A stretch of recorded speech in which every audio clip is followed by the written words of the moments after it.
रानी पद्मावती और अलाउद्दीन खिलजी की कहानी भारत के इतिहास की सबसे प्रसिद्ध और हृदय विदारक कथाओं में से एक है। यह कहानी प्रेम, वीरता, बलिदान और युद्ध की है, जिसमें रानी पद्मावती के अद्वितीय सौंदर्य और अलाउद्दीन खिलजी की महत्वाकांक्षा का जिक्र किया जाता है। रानी पद्मावती, जिन्हें पद्मिनी के नाम से भी जाना जाता था, चित्तौड़ की रानी थी। उनका जन्म सिंघल साम्राज्य के राजा गंधर्वसेन के घर हुआ था, जो श्रीलंका का एक शक्तिशाली राजा था। पद्मावती न केवल अत्यंत सुंदर थी, बल्कि बुद्धिमान, शिक्षित और साहसी भी थी। उनकी वीरता और सुंदरता की ख्याति चारों ओर फैल चुकी थी।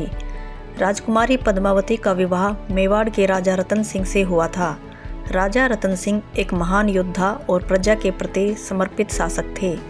चित्तौड़ का किला उनके शासनकाल में मेवाड़ की समृद्धि और सुरक्षा का प्रतीक था।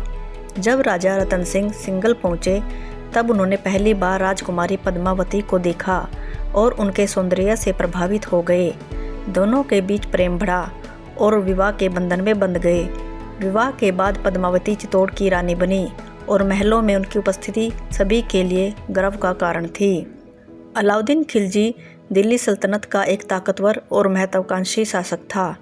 उसने अपने शासनकाल में अनेक राज्यों को जीतने का और अपने साम्राज्य का विस्तार करने का पूरा प्रयास किया।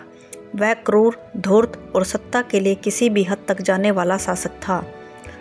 जब अलाउद्दीन खिलजी को रानी पद्मावती की सुंदरता के बारे में पता चला, तो वह उसे पाने की इच्छुक से जल उठा।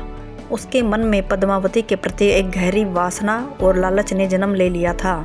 खिलजी ने चित्तौड़ पर आक्रमण करने का मन बना लिया, लेकिन उसे यह पता था कि मेवाड़ के योद्धाओं में सीधा युद्ध करना ठीक नहीं होगा।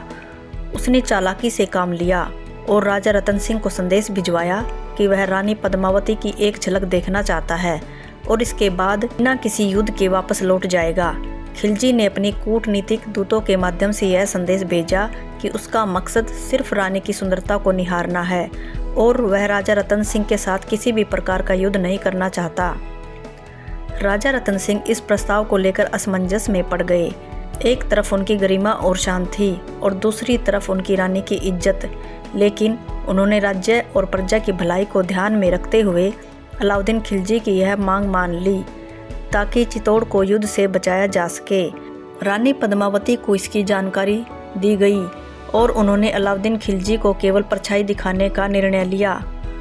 रानी पद्मावती ने अपनी चतुराई और मर्यादा का परिचय देते हुए खिलजी को अपने महल की खिड़की से अपनी परछाई दिखाने की योजना बनाई।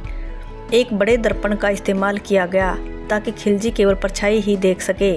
खिलजी ने रानी पद्मावती की इस परछाई को देखा और वह पूरी तरह से उनकी सुंदरता का दीवाना हो गया। परछाई देखकर ही वह इतना मोहित हो गया कि उसने रानी को पाने की ठान ली और चित्तौड़ को जीतने का निर्णय लिया।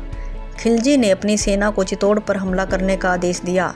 चित्तौड़ का युद्ध लंबा और भयंकर था। राजा रतन सिंह और उनके वीर सैनिकों ने पूरी तरह से खिलजी की सेना का मुकाबला किया, लेकिन अलाउद्दीन खिलजी की विशाल सेना के सामने वे कमज़ोर पड़ने लगे। इसके बाद खिलजी ने राजा रतन सिंह को धोखे से बंदी बना लिया और रानी पद्मावती को समर्पण करने की धमकी दी। रानी पद्मावती ने खिलजी की इस धमकी भरे संदेश का उत्तर एक साहसी और वीरतापूर्ण निर्णय से लिया। उन्होंने चित्तौड़ की अन्य महिलाओं के साथ जौहर करने का निर्णय लिया। जौहर एक ऐसी प्राचीन हिंदू प्रथा है जिसमें महिलाएं अपने सम्मान की रक्षा के लिए खुद को आग के हवाले कर देती थी, ताकि दुश्मन उन्हें कैद या अपमानित ना कर सके।